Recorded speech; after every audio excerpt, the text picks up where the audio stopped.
We're going to start today just by doing a quick review of stem and leaf that we looked at yesterday. So on the back side of your stem and leaf paper from yesterday, we're going to look at this question right here. It says the dot plot shows the number of colored tiles each student in Miss Townsend's class can grab with one hand. Which stem and leaf plot best represents the data in the dot plot? So if we see 2 dots on 12, then when we come down to our stem, we need to see the number 12 represented twice. So if I look at the first one, it has 12, but how many times? 1 time, so that would be crossed out. This one has 12 and 12, so that's still a possible answer.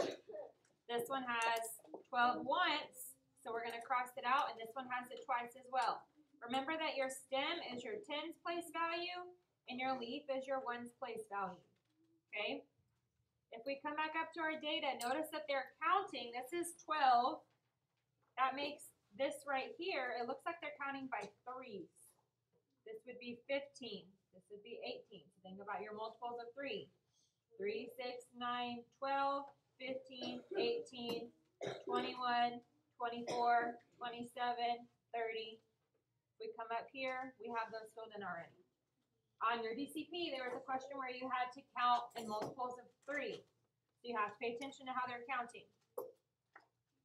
So if we look at our next one, we should have 121 on our stem and leaf plot. So if I come to my stem of 2, I have 21. We should have 127.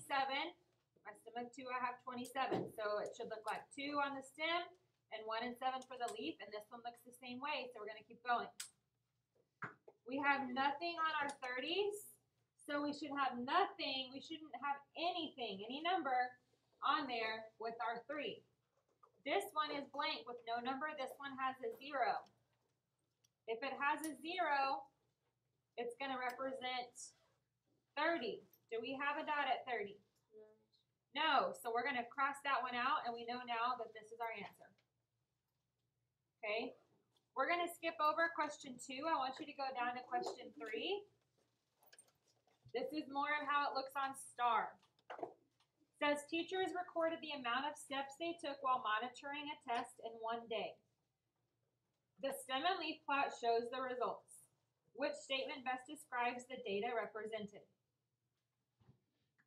So,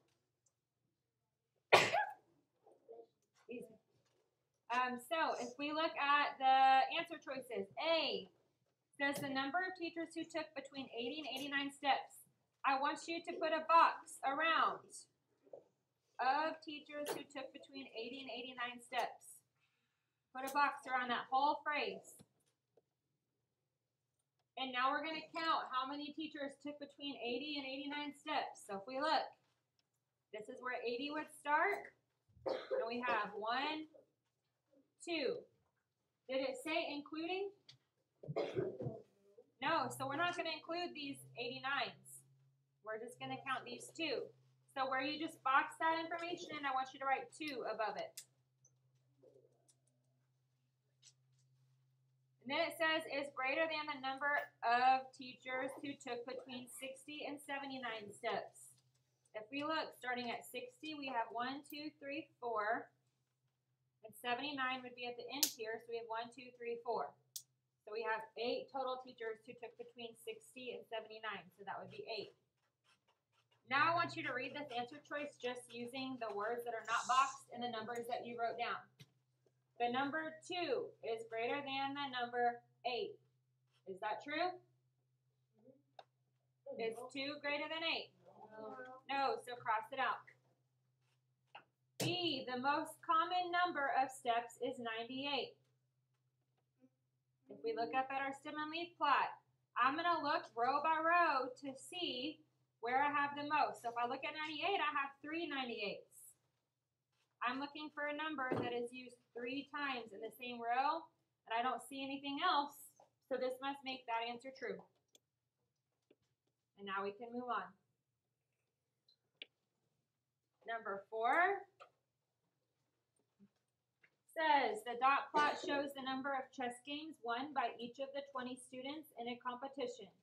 Which statement about the data is true?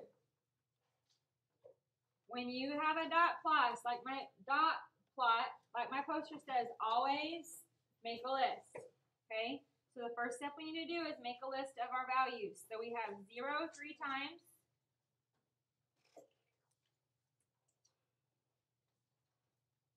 1 1.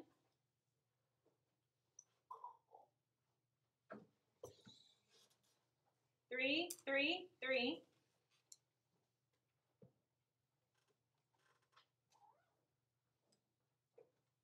4 4 4. Wait outside my door. 6 6.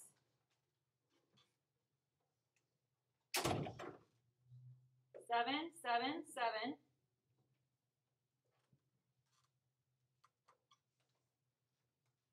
8 8. 9 10.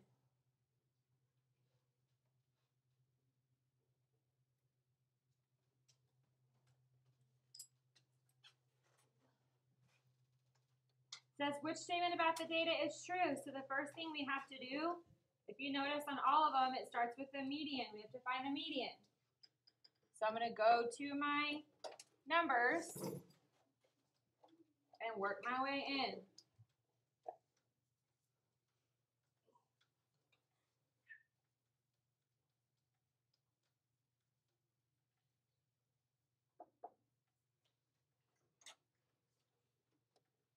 And I see that I wind up with 4 and 4. I don't need to add and divide by 2 when they're the same number. My median is 4, so I can cross out H, I can cross out J. Now remember, when you're finding the interquartile range, it's the range of the box. Now we're not going to make a whole box plot. What you're going to do is find the range of your upper half, the range of your lower half, not the range, I'm sorry, the median of your upper half, the median of your lower half, and then subtract like you would for range. When you have two numbers in the middle as your median, you're going to draw a line down the middle. This goes with the upper half, this goes with the lower half. So now I'm going to cross out 1, 1, 2, 2, 3, 3, 4, 4, and I get 7. Go to the lower half, cross out 1, 1, 2, 2, 3, 3, 4, 4, and I get 1 and 3. Now I can add those and divide by 2, or I can just think of what number would be in the middle. 2. Now to find range, you subtract your upper quartile minus your lower. So 7 minus 2 is 5. So my interquartile range is 5, making G my answer. Okay, so that sums up our stem and leaf plot notes.